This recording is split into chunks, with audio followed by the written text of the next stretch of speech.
Greetings, my dear viewer. This is a channel about marital infidelity and about the consequences if one spouse starts to cheat on the other. If you, as well as I do, support true family values and condemn cheating, then subscribe to the channel and give this video a like. Let's get started.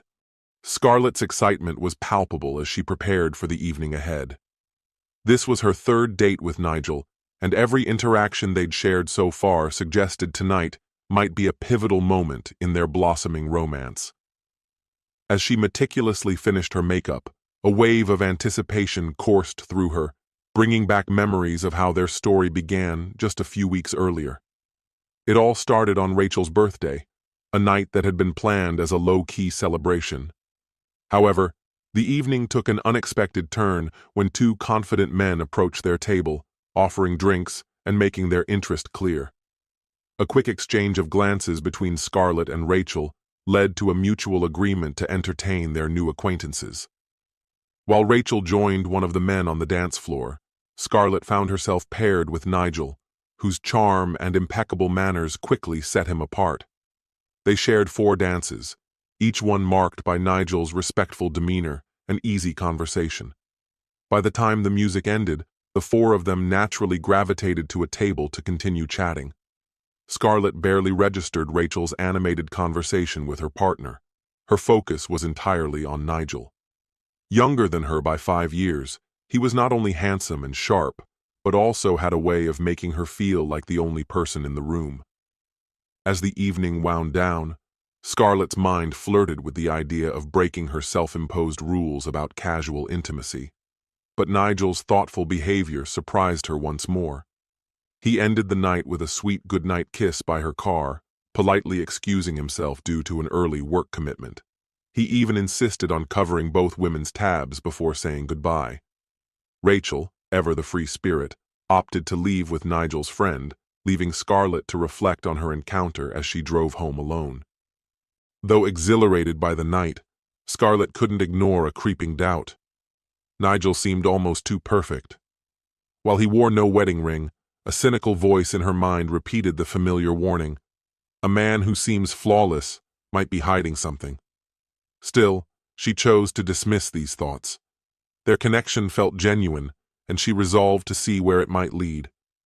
True to her cautious nature, Scarlett made Nigel wait 11 days before agreeing to a second date. During that time, he remained consistent, calling her regularly and leaving no doubt about his interest.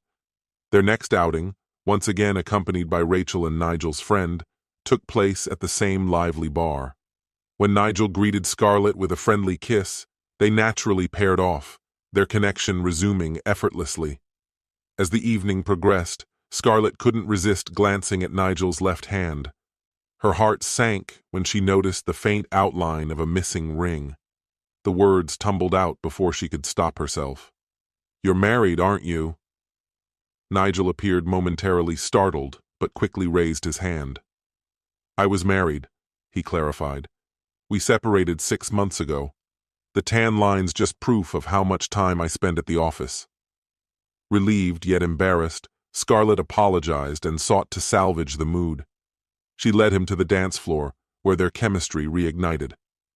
By the end of the night, they were entirely engrossed in each other, unaware of Rachel and Nigel's friend leaving. Despite the magnetic pull between them, Scarlett held firm to her belief that patience would strengthen their bond. She let Nigel walk her to her car, where they shared a passionate kiss before parting ways. Over the next 2 weeks, Nigel's attentiveness only deepened her affection for him.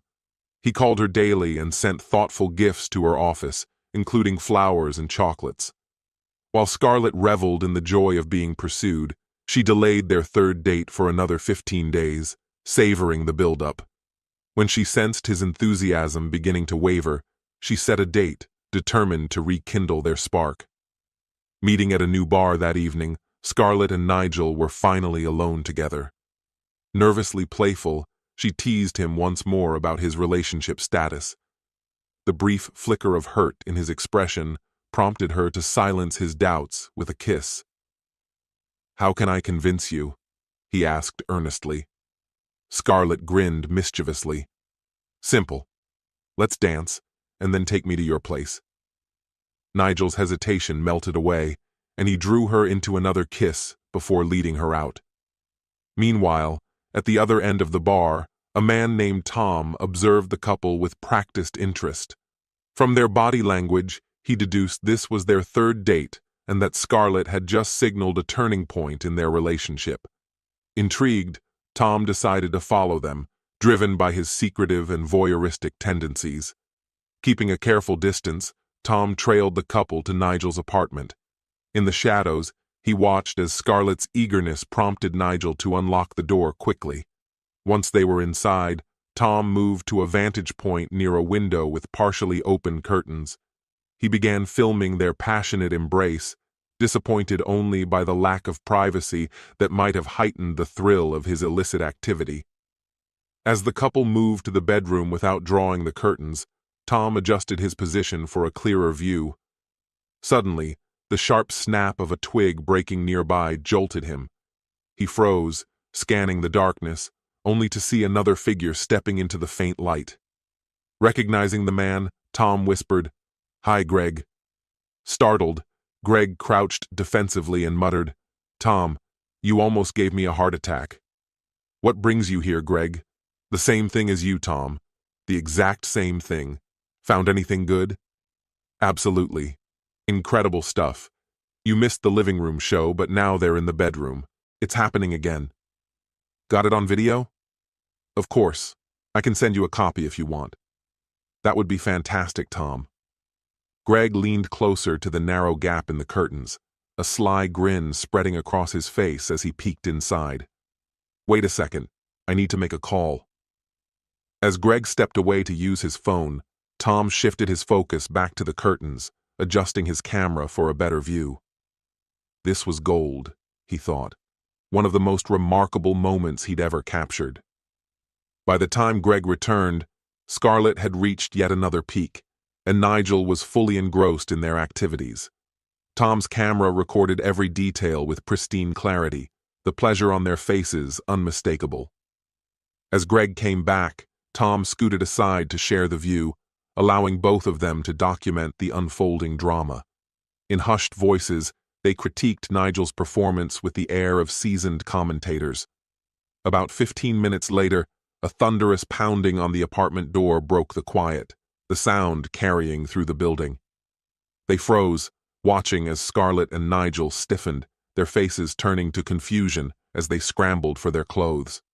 Nigel, struggling to pull on his jeans, was the first to leave the bedroom, heading toward the source of the noise. Moments later, they saw him hurled backward, landing awkwardly in the living room. A furious woman stormed into view, wielding a small baseball bat, and unleashed her rage on him without hesitation. Nigel's shouts reached Greg and Tom faintly through the window. Satisfied for the moment, the woman turned her attention to the bedroom. Scarlett managed to nearly shut the door, but was no match for her attacker. Forced back, she stumbled against the bed and fell onto it. The woman growled as she resumed her assault, her foam bat landing relentless, humiliating blows. Scarlett's shrieks intermingled with the woman's angry tirade, creating a bizarre soundtrack to the already outrageous scene. Greg and Tom exchanged glances, knowing they had struck gold for their archives. Despite the chaos, Tom noted that the bat seemed designed more for embarrassment than injury. Eventually, the woman seemed to lose interest and made her way to the front door. Greg and Tom raced around the building, eager to witness the next act of the spectacle.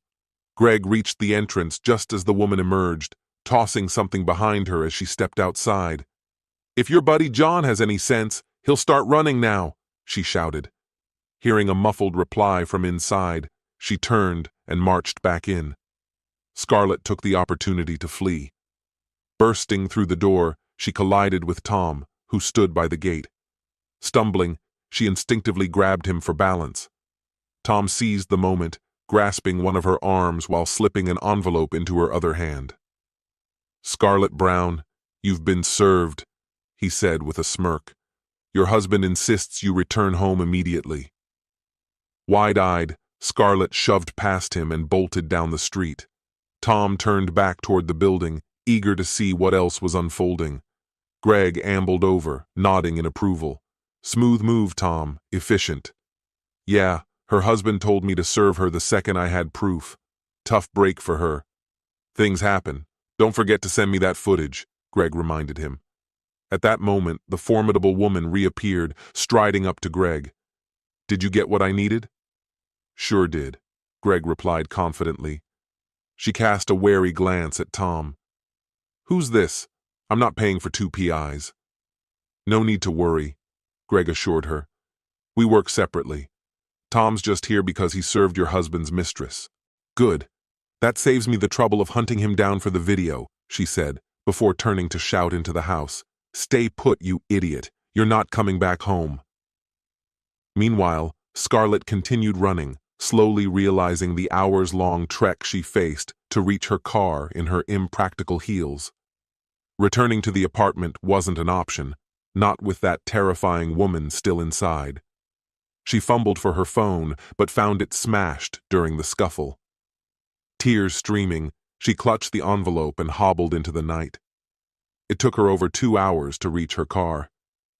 When she finally got home, confusion filled her. Why did her husband want her back? Wasn't he supposed to be away on business? Exhausted, bruised, and aching, she noticed all the lights in the house were on. Struggling with her key, she couldn't get it to fit. Her fumbling drew her husband to the door. He opened it, stepping aside as she stumbled in. Why are you home? She began, but her voice faltered as she noticed a stern woman rising from the couch. The stranger approached, her expression unyielding. I'm Mary Vermont from Child Services. Do you realize how irresponsible it is to leave a 6-year-old and a 4-year-old alone for... She checked her watch. 4 hours? She held out a document. This is an interim order suspending your sole custody for 28 days, or until a family court overturns it. Scarlett stared at the paper, her legs giving way as she collapsed. Her husband shifted her onto her side, his expression one of disgust, as though touching something vile. A knock at the door broke the silence. Scarlett's mother entered, taking in the scene with a worried expression, but offering no help to her daughter. Is it true, what you told me over the phone? She asked. Yes, Mom. Tonight was at least the second time she's left the kids alone. The first time I found out because the neighbor called me. Rita had a nightmare, and the lady next door had to comfort her until Scarlett got home past midnight. The neighbor stayed until she arrived, then slipped out unnoticed. She called me the next day. I coordinated with Child Services and set up this fake business trip. Mary added, We confirmed she left tonight without arranging care. The children were safe because their father stayed nearby. I also hired a private investigator to follow her and document her activities. Scarlett's mother turned pale, absorbing the information. After a long silence, she said, I don't think I can forgive her for this.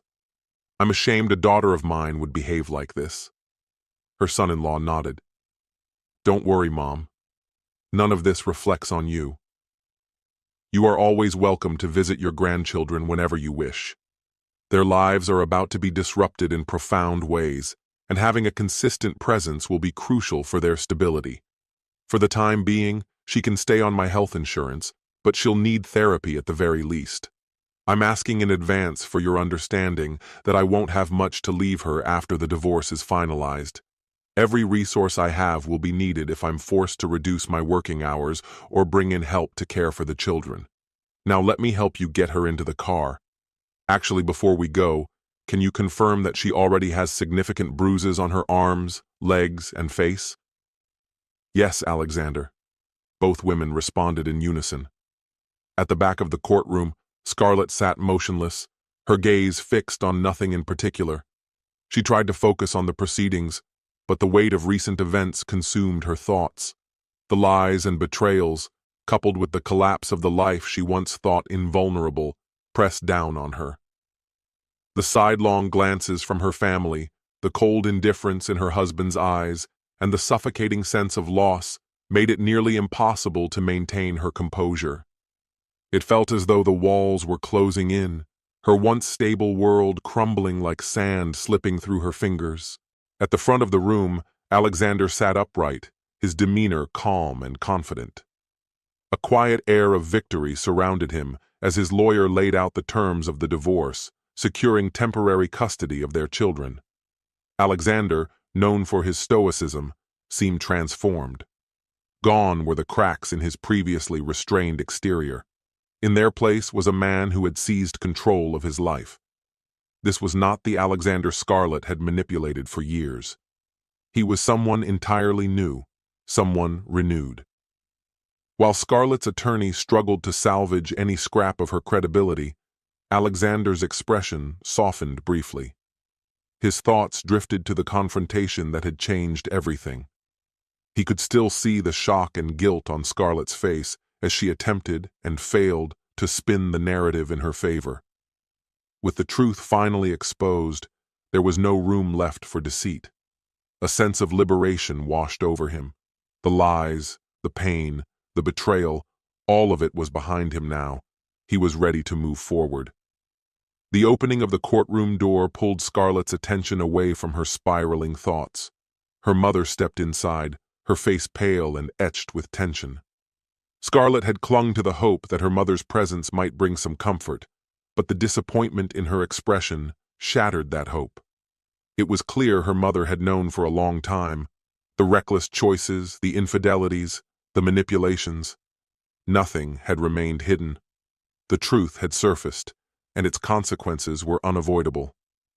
When the judge rendered the final decision, Alexander stood. His posture was straight, his movements deliberate, his pride evident.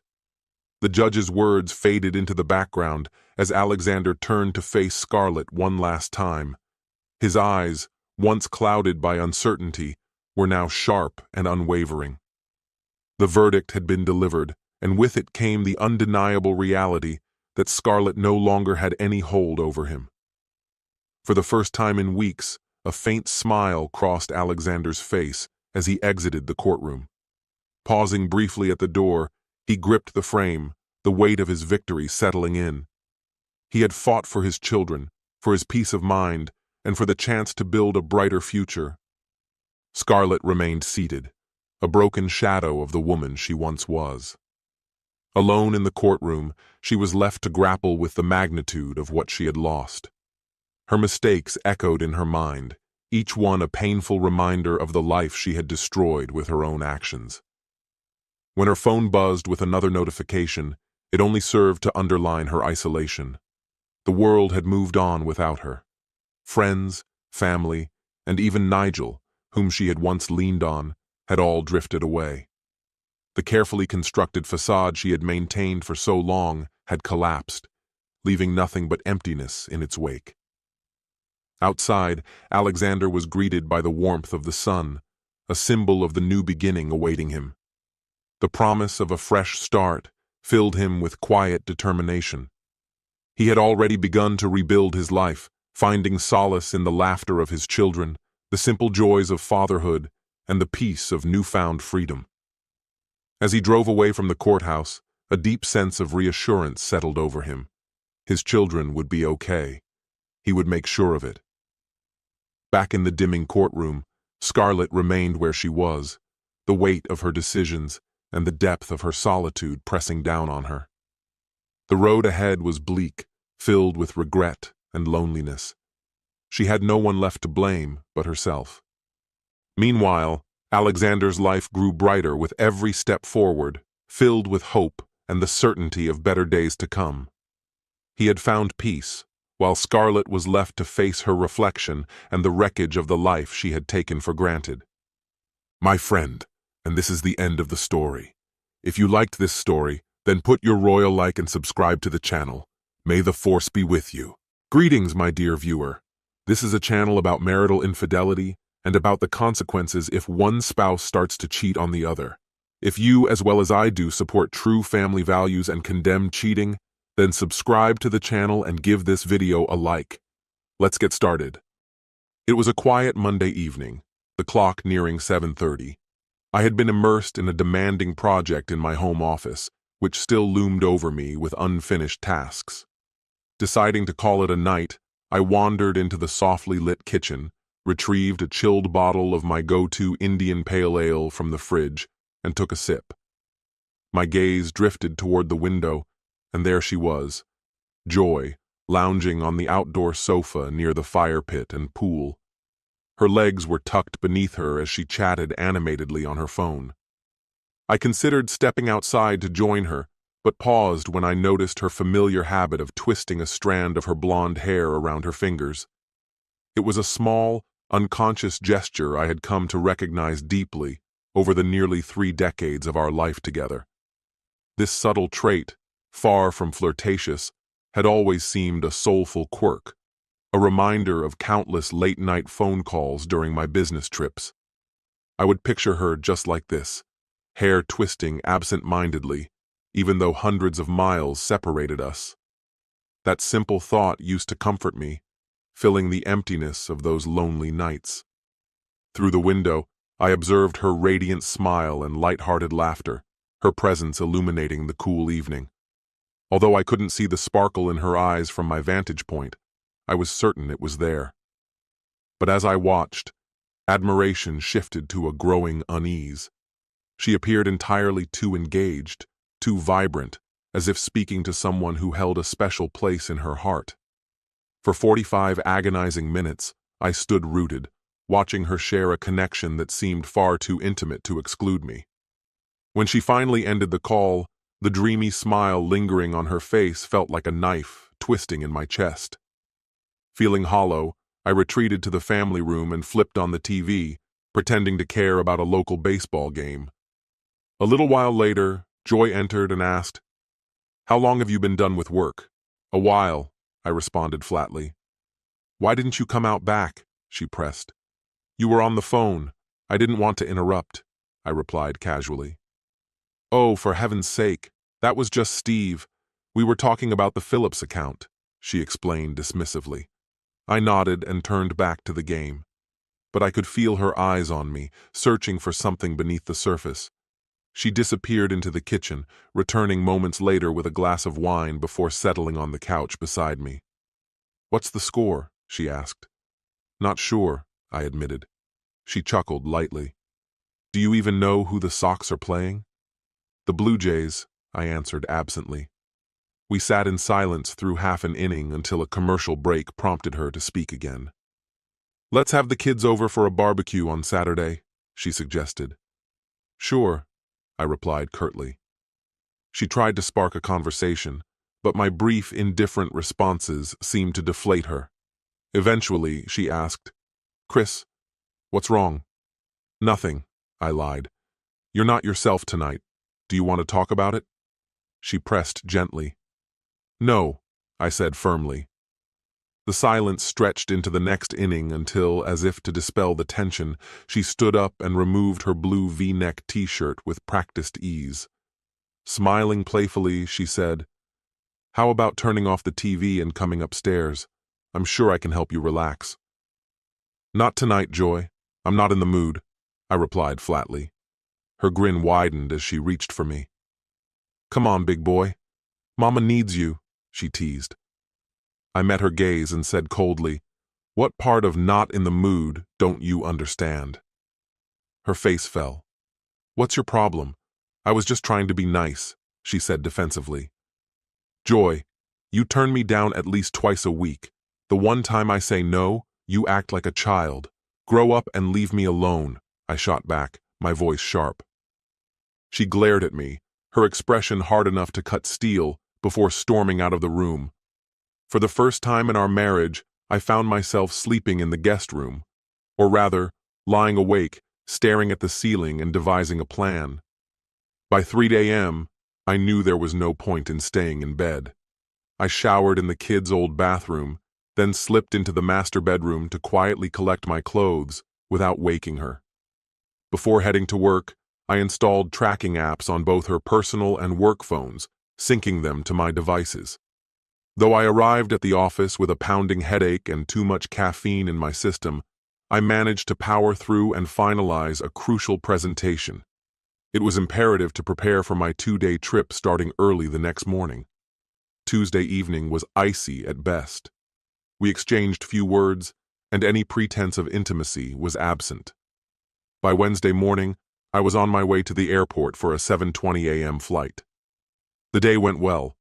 I made significant progress with the client and felt optimistic about closing the deal. But every few hours I checked Joy's location. She was either at home or work, yet a gnawing feeling of distrust persisted. That night, as I dined alone in the Marriott lounge, I checked the tracker again. At 7:30 p.m., her location pinged at an upscale neighborhood miles away. The address? Her boss's house. My suspicions crystallized. The months that followed were tense, yet passed quickly. I remained polite but distant, while Joy made visible efforts to repair our relationship. Our intimate moments, when they happened, felt mechanical and devoid of genuine connection. Tracking her movements confirmed my fears. She confined her affair to the times I traveled. Discreet cameras I installed around the house revealed her packing bags and heading to Steve's whenever I was away. Acting on advice from a lawyer, I hired a private investigator. The evidence he uncovered left no doubt.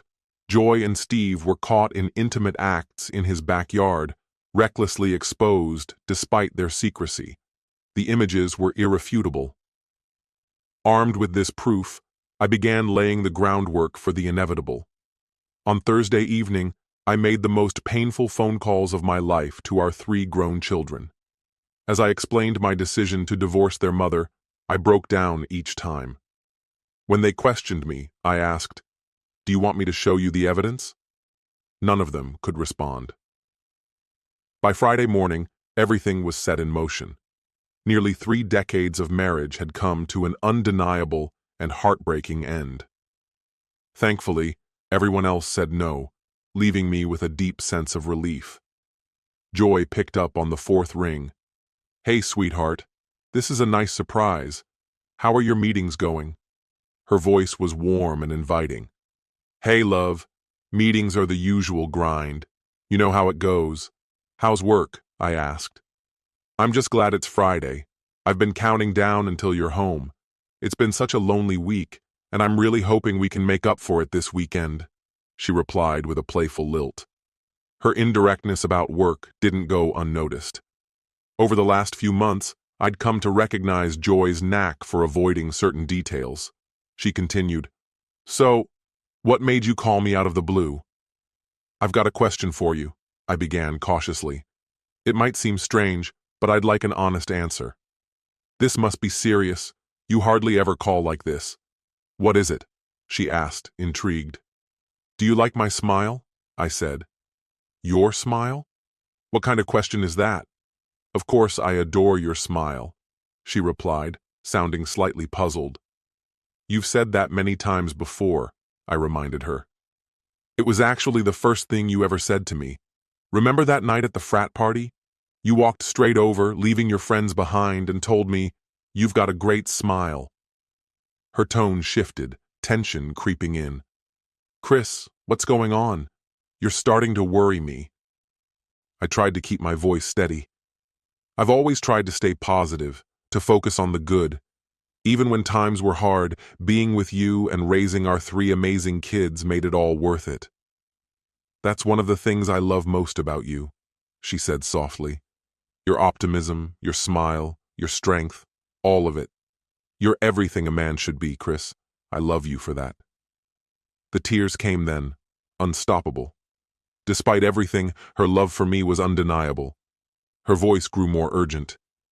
Christopher Harrington, tell me what's wrong. Please." Her sincerity only deepened the pain of what I needed to say. "I don't think I can smile anymore," I admitted, after a long pause. The silence that followed was heavy, stretching out for what felt like an eternity. I imagined her thoughts racing, fear growing as she tried to make sense of my words. "Chris, you're scaring me. Just tell me what's going on," she pleaded. "It's too late, Joy. Talking won't fix anything," I said. "No, don't say that. It's never too late for us. We can work through this together," she insisted, her voice breaking. I shook my head, even though she couldn't see. Conversations require trust, respect, and love. I know you love me, Joy, and I love you too. But I can't trust you anymore, and you've lost respect for me. Without those, there's no way forward. She tried to interrupt, but I pressed on. Respect is gone, Joy. Go to the living room window, I instructed. What? Chris, what are you talking about? She asked, panic rising in her voice.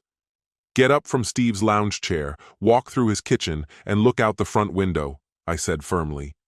The line went silent until her scream shattered the quiet.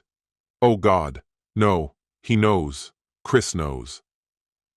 From my vantage point 75 feet away in Steve's driveway, I watched through the front window.